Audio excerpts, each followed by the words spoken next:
आपल्या विश्वाचा आकार अगदी अमर्यादित इन्फानाइट आहे, त्याच्यामध्ये असणारे तारे दीर्घिकांची संख्या सुद्धा अनंत आहे.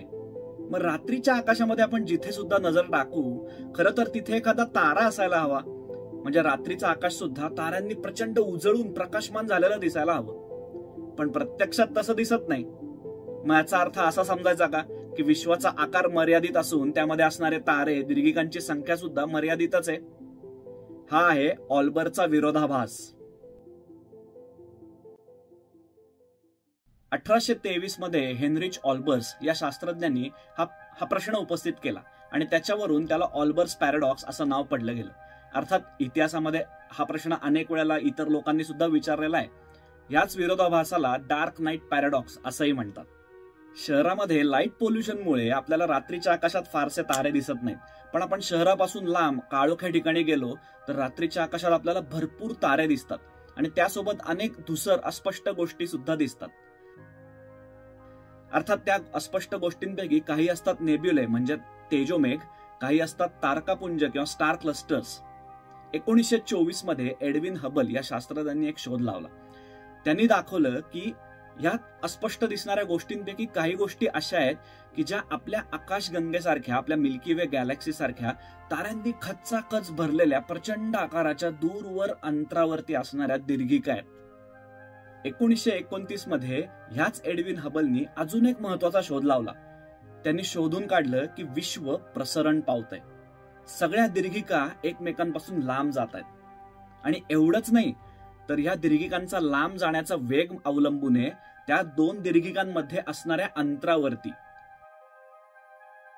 तर 33 लाख प्रकाश वर्ष अंतरानंतर हा वेग 74 किलोमीटर प्रति सेकंद इतका वाढतोय. म्हणजे एखादी दीर्घिका जर आपल्यापासून 33 लाख प्रकाश वर्ष अंतरावर असेल तर ती आपल्यापासून 74 किलोमीटर प्रति सेकंद इतक्या वेगाने दूर जाते.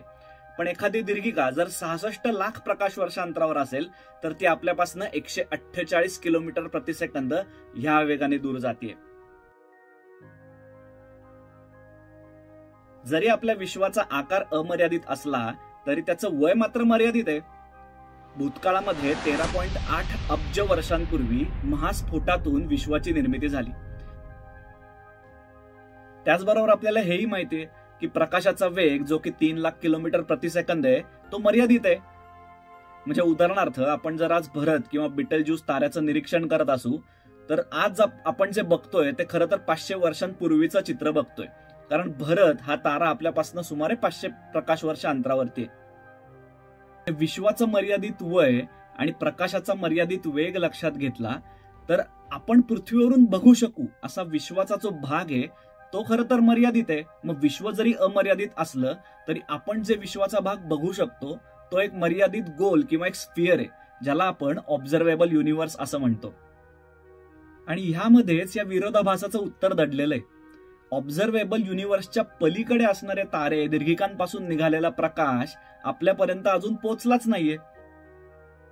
आणि ऑब्झर्वेबल युनिव्हर्समध्ये असणाऱ्या ताऱ्यांची आणि दीर्घिकांची घनता लक्षात घेतली तर ती त्या आकाराच्या मानाने खूपच कमी आहे.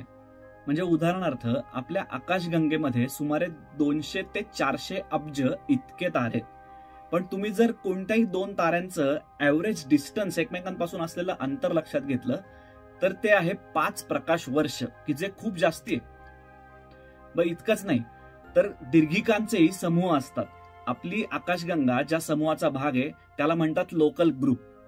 कन्या राशीमध्ये एक सुपर क्लस्टर म्हणजे वर्गो सुपर क्लस्टर नावाचं एक दीर्घिकांचा गॅलेक्सीचा खूप मोठा समूह आहे. त्याचा आकार बघितला तर सुमारे 11 कोटी प्रकाश वर्ष इतका लांब आकाराचा तो समूह आहे. पण त्याच्यामध्ये एकूण दीर्घिकांची संख्या बघितली तर ती जेमतेम 2000 दीर्घिका इतकीच आहे. यावरून तुम्हाला समजेल की विश्वामध्ये पोकळी किती जास्ती प्रमाणात आहे. एक मिनिट, जर विश्वाचं वय 13.8 अब्ज वर्ष आहे आणि दुसरं म्हणजे या विश्वामध्ये प्रकाशापेक्षा सर्वात जास्ती वेगवान काहीच नाही, तर विश्वाच्या जन्मापासून एखादी दीर्घिका किंवा तारे आपल्यापासून 13.8 अब्ज प्रकाश वर्ष अंतरापेक्षाही जास्ती अंतरावरती कसे काय जाऊ शकतात? हा प्रश्न घेऊयात त्याच्या वेगळ्या एका भागामध्ये. व्हिडिओ आवडल्यास लाईक सबस्क्राईब नक्की करा, मित्रांना शेअर करा. त्याच्या पुढच्या भागात भेटूयात एक नवीन विषय घेऊन. धन्यवाद.